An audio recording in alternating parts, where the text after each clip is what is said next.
אז לכבוד לי ולעונג להציג את פרופסור כריס דה בואק.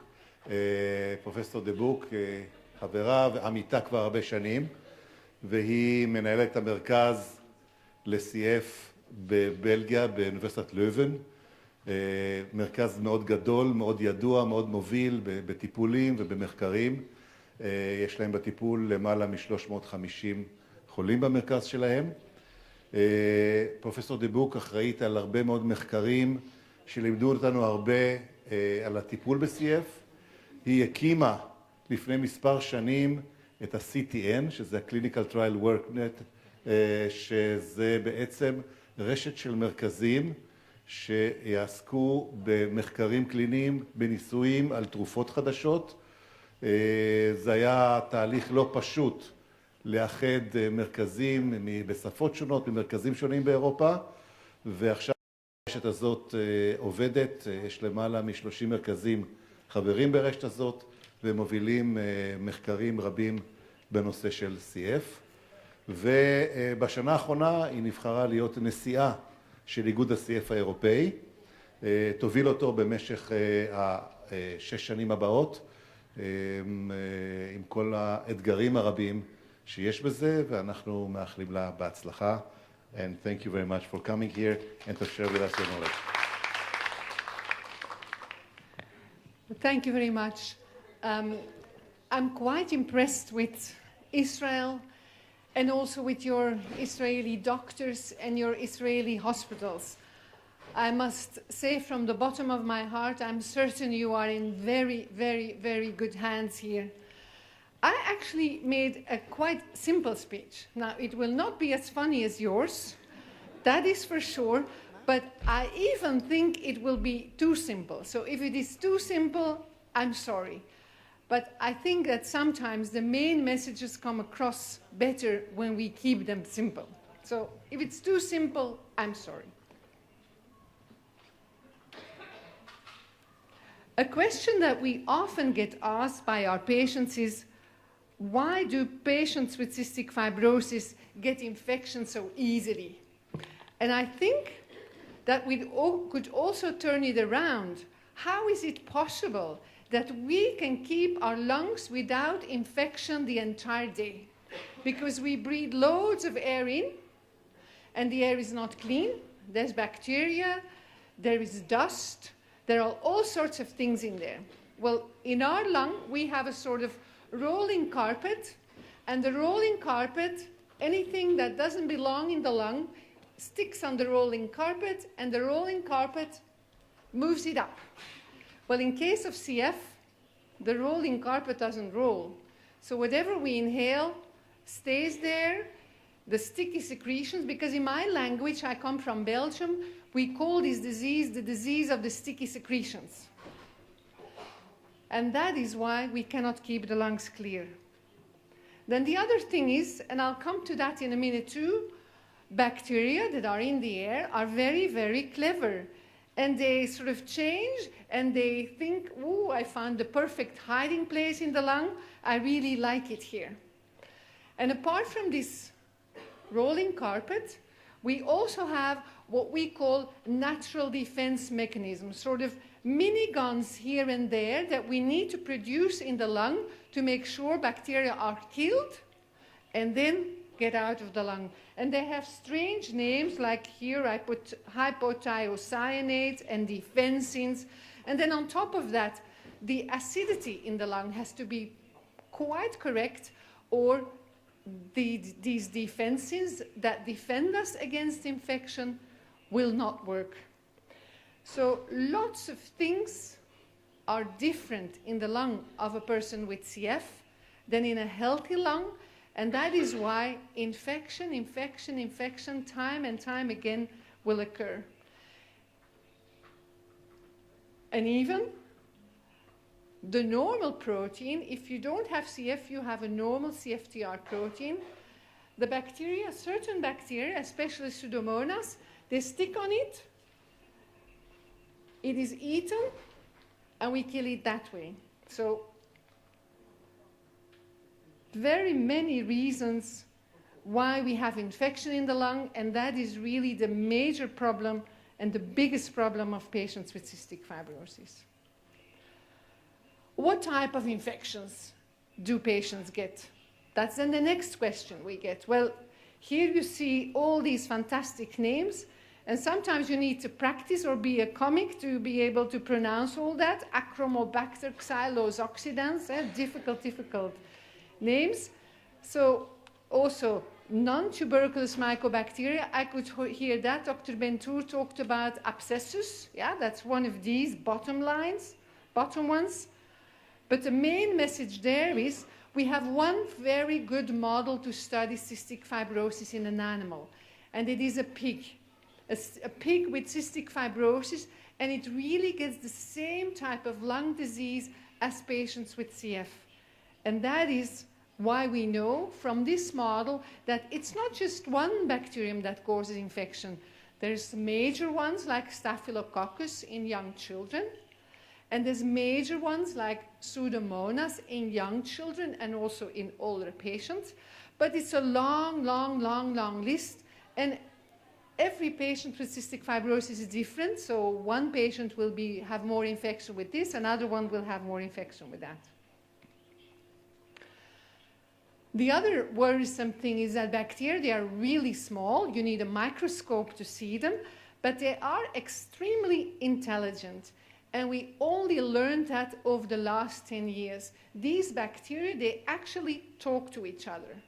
And we doctors call that quorum sensing, because we like fancy, intelligent names, and it makes us sort of quorum sensing. They talk to each other, they send out little signals, small chemicals that they produce, and they send it out in all directions. And if they do not get a signal back, then they know, I'm alone here, I can relax, no competition.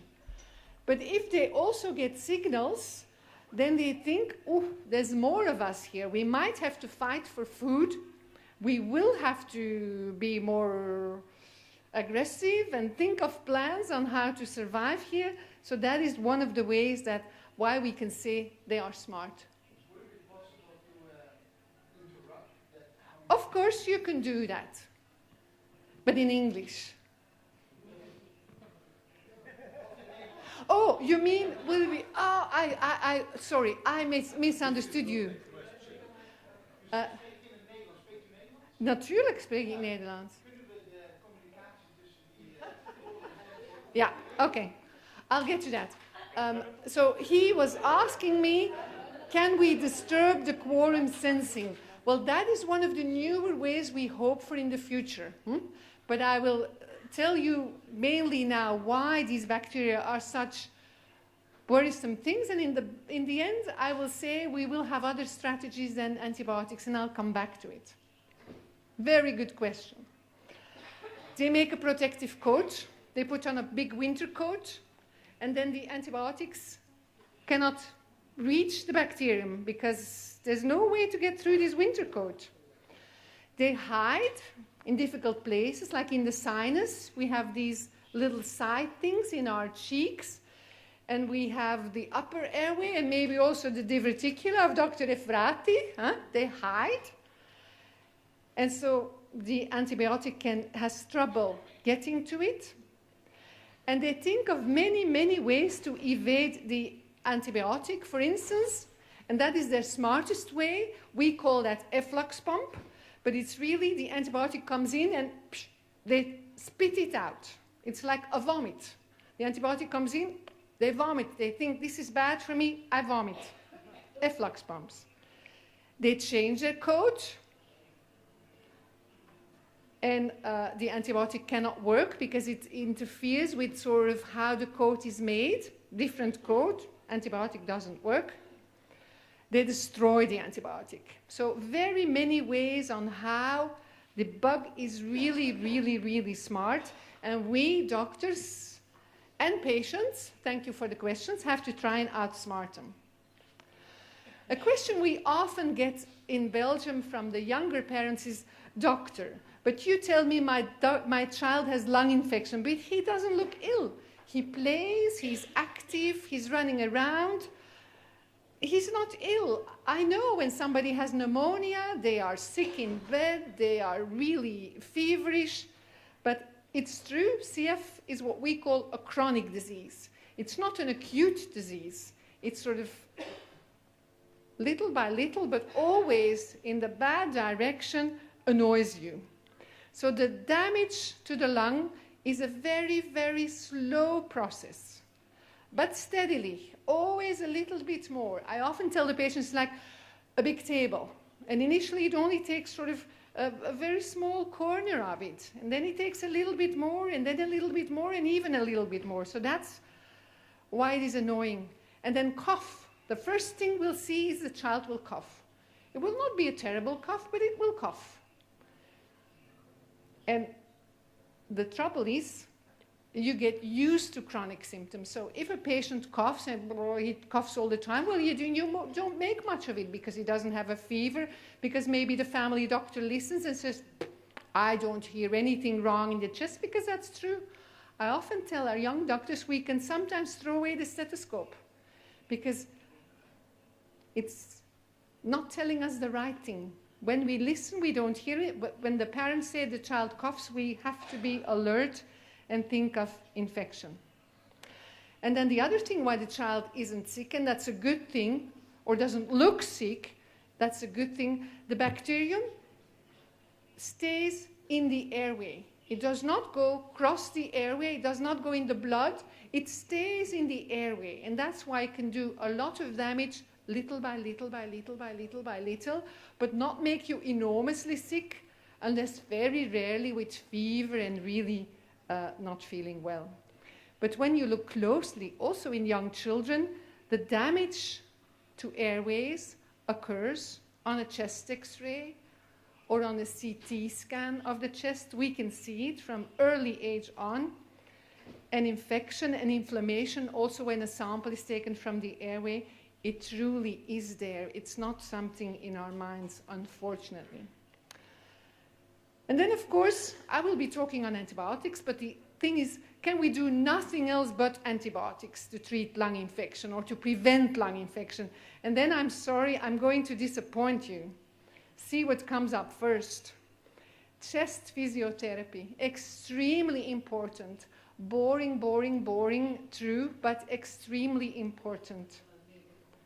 And luckily, I hear from my colleagues here that it is reimbursed. You do get an allowance to have that. It's really the cornerstone of therapy. Also, the inhalations. The patients don't like it, but sometimes if you do it together with them and you take time and make a cozy moment of it, it makes it a little bit more tolerable. But those are the basics. And then I hate to put that word there, discipline. But it's important. You have to have a daily routine. And on the car here, on the way to the car, on the way here in the car, we were discussing this, that it's easier to stick to your routine on weekdays, and it's harder in holidays and in weekends. See? Discipline is very important, because otherwise it is, oh, today I don't feel like I'm going to do it. Tomorrow, oh, it's my birthday. The day after, oh, we're going for a party. We don't have time. So really very important to make a discipline. Vaccination for as many things as you can. Flu vaccine, childhood vaccinations, very important. Other things than antibiotics to make you feel better.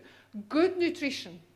Eat well, and that's not difficult in Israel. I can tell you I will almost have to go on a diet when I'm back home, because it starts with a huge breakfast. Lunch, again, the big plates come in, and supper, again. Very good for the patients with CF. Not really for the rest. Make sure the aerosol apparatus is clean, and I think I heard some messages on cross-infection also.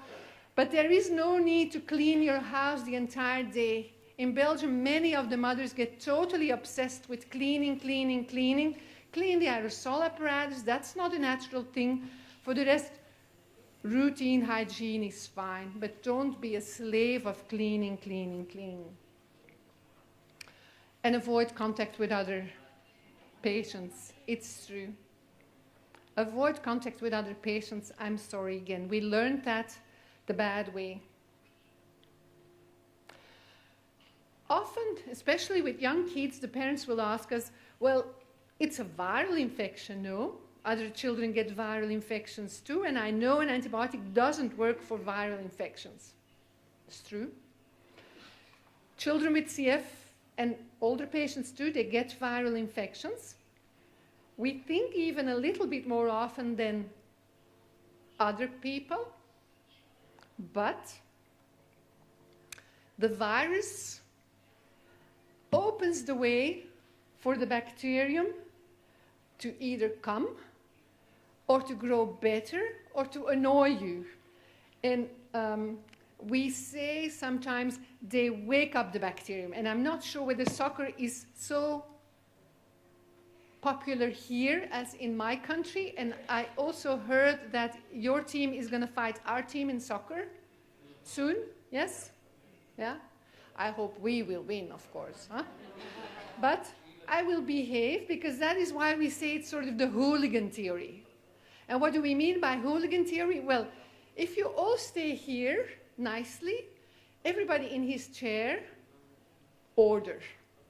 If you start climbing over the chairs and go and harass the people in the top here or maybe in the bottom there, well, then we have mayhem. That is a little bit like a flare-up of an infection in patients with CF. These bacteria, they don't stay in their seats, they climb over the chairs and they go and annoy you everywhere. And parts in the lung that are normally quite healthy now become sick. And that's why new damage can occur. So we call that the hooligan theory. So we ask our patients to be practical. They don't have to start an antibiotic right away when they cough for 1 day, but if they've coughed for 3 days, or if the cough is worse for 3 days, something needs to happen. And they start antibiotics. Sometimes we give them a prescription to take home because we know what bacteria they have, or for others we ask them to go to see the doctor. And certainly if they start the antibiotic and don't get better, then they absolutely have to go to the doctor. And then he will do a culture to see which bacterium is it this time. I gave you the long list. Well, the list can change in a patient. So a new culture, and he will give you advice, maybe a new antibiotic or another antibiotic, or maybe an antibiotic by IV. Which antibiotic is best? Well, that depends on what is the infection in this particular patient. All patients are different. That's why we take loads of cultures whenever you come to the clinic, and we will see what infection does this patient usually have. So we will choose an antibiotic that is active against that infection. For young children, it will often be an antibiotic by mouth for Staphylococcus. For older patients or adults, it might be Pseudomonas, so we might have to do another treatment. And definitely, if you're on antibiotic and you do not get better, you again need a culture. You don't have to say, oh, it doesn't work, I'm going to stop. It doesn't help anyhow. No, a culture needs to be done. The doctor needs to see you, because sometimes it is a complication of an infection, like an allergy to fungus, and then you need completely different treatment. Or sometimes it's the onset of a complication like diabetes, and then you do worse. So another antibiotic, or maybe admission to hospital. More chest physiotherapy. Again, something we don't like, but it is the basics. Will my child not become resistant to antibiotics? That's another very common question. Doctor, you always prescribe antibiotics. Is this going to cause resistance? I read it in the newspaper. Resistance to antibiotics. The problem is too much use of antibiotics. It's true in the other people, those who do not have CF. But when we give antibiotics in inhalation, like we do for Pseudomonas, we give a very high dose. It's a very high concentration. It's above the resistance level of the bacterium. Eventually, some bugs may become resistant. That is true too. But even then, antibiotics will nearly always still make you better. They will. UK is a very thrifty country. I hope there's nobody from UK here, but they are thrifty. They do not like to spend money unwisely. That's not a good thing for anybody, but in UK they're very strict on it. So they have stopped checking whether the bacterium is active, whether the antibiotic is active against the bacterium at every single occasion, because the doctor will prescribe these antibiotics anyhow and the patient will get better anyhow. So they only do it once a year to sort of know how is it in my clinic or how is it in this patient. They don't do it routinely anymore because they treat with inhaled antibiotics. You go above this resistance level, and with IV, often it will help even if the lab says resistant. Still, if we can choose, we prefer that the bug is not resistant, of course. So what can I do to limit the resistance to the antibiotic? And the I mean the patient and the parent. Well, take the antibiotic as your doctor prescribes it. If it is 2 times a day, it is 2 times a day. That's the compliance adherence thing that Dr. Blau spoke about. Hard, but it is important. And why is that so important? Well, high dose, long duration, do not skip doses, try not to skip at all. Take the inhaled antibiotic well. Some of our young kids in Belgium, and I'm sure here too, they give it to the plants. The minute the mother is not there, it's not the child who gets it, it's the plant. It's not going to help. The real bottom line is, do not give this bad bug the possibility to adjust to the antibiotic, because it is smart, it will find a way. If you give it a chance, you will give it away. And then again, of course, if we don't want resistance, stay away from other patients with cystic fibrosis, because that is how infection from patients with very resistant bacteria come. Why is there so much to do about Pseudomonas?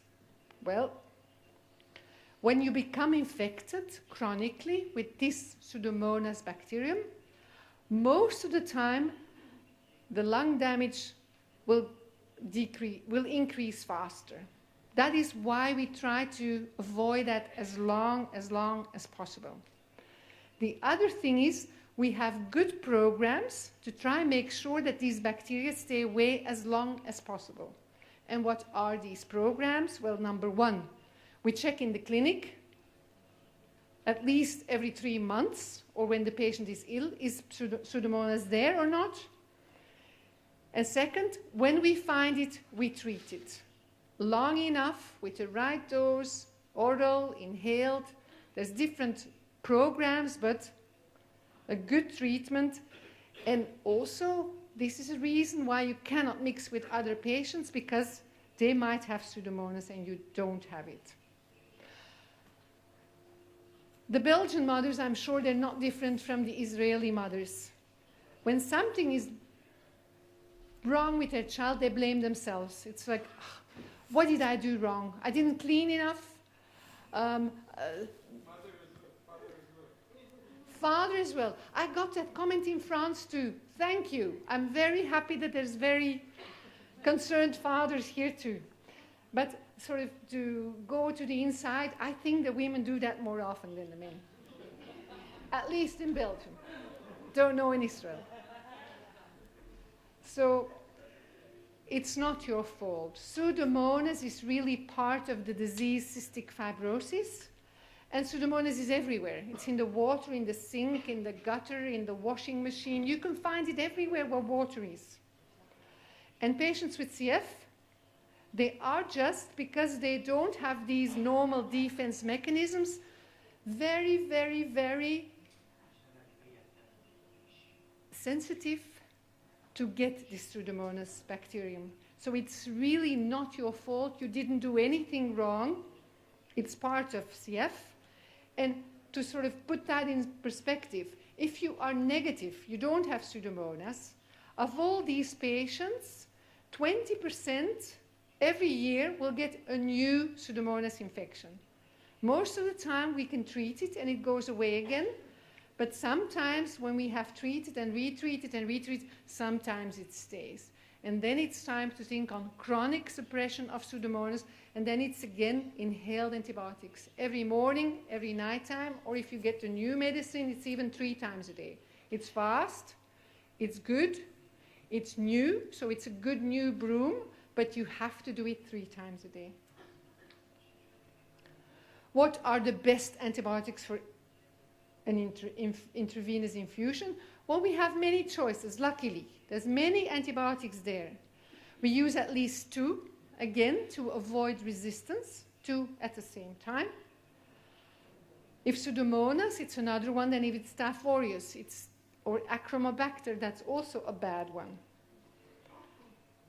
We rotate in our clinic. We sometimes give you this, and then we give you that, and then we give you this, and then we give you that. Again, to sort of avoid resistance and avoid that the bacterium really gets used to this particular antibiotic. And in other patients, they know very well, and we sometimes too, that for me, that antibiotic always works best. So then we listen to the patient, because it's always the 2 of us in there, the doctor, but also the patient. We need to talk to each other. You give your concerns, we bring our concerns. Will new treatments other than antibiotics come? Well, the answer is obviously yes. New and better treatments are under study all the time. But I must be honest and say, when I was young, I was even more naive than now. And then I thought, suddenly, we will cure CF. I don't think that's going to be the case. It's always good steps in the right direction. Sometimes a big step, and sometimes a smaller step. So we need to be patient, but tenacious and always going in the right way. So what is under study? Kill Pseudomonas another way. That is called type 3 secretion inhibition. This Pseudomonas has sort of, I would say, a trident, and it sticks with that. Well, it's sort of a stop clock that fixes it, and it makes the bacterium no longer so aggressive. Or efflux pump inhibitors, quorum sense inhibitors. In nature, we also kill bacteria with bacteriophages, and some labs make products of these bacteriophages to kill the bacteria. Here in Israel, a study with nitrous oxide has been done, and that also seems to kill bacteria. So, number 1, thank you to the patients who participated in that trial, because that was a difficult trial. And number 2, it seems to have some effect, so hopefully we will work better with that product. You have for sure heard about the Vertex drugs, the CFTR modulators like ivacaftor, Calideco. Well, the good news is that if you improve patients and interfere and make this basic defect better, when they have less pulmonary exacerbations and they need less antibiotics. And also data are coming out now that they get less, not only less exacerbations, but probably also less Pseudomonas infection because of this linking of Pseudomonas to the basic defect. So less new infections also means less antibiotic. What if I do not tolerate an antibiotic? Well, it's true. Sometimes it can have side effects, like vomiting, less appetite, sometimes a fungal infection in the mouth or at the genitalia. Sometimes the liver function changes a bit. So you tell your doctor when you feel something new or something unusual. Symptoms will decrease after a while. Yeast infection can be treated. Many symptoms go away when you stop the antibiotics. Inhaled antibiotics usually are well tolerated. Sometimes some cough, sometimes some bronchospasm. We can use another one if you really don't tolerate it, but if you need it and you are allergic, we can also desensitize it. So it is not a big problem, or let's say it is a problem we can deal with. Are you sure antibiotics do not cause more harm than good? Well, patients with CF live much better than before and live much longer than before. And that comes from better nutrition, better pancreatic enzymes, better follow-up, but I put it bigger because it's really more important, earlier and more intensive treatments of lung infections. That's really what makes our patients live longer and better. There's also results of 2 American studies, because often you need to prove that it's really true. Well, 2 studies have checked and done what we call quality controls in the clinic. They checked what is the average lung function of all these patients in this clinic, in that clinic, in that clinic, and more than 100 clinics they checked. And then they looked at the results in the best clinics, and they compared that to the results in the worst clinics. And what was the difference? Well, patients were followed more closely. They had more clinic visits. They had more lung functions. They had more airway samples taken. They got more frequently antibiotics. They were admitted to the hospital more often. Anything that goes with treating infection was higher in the group that did better. So we are really, really, really certain about that.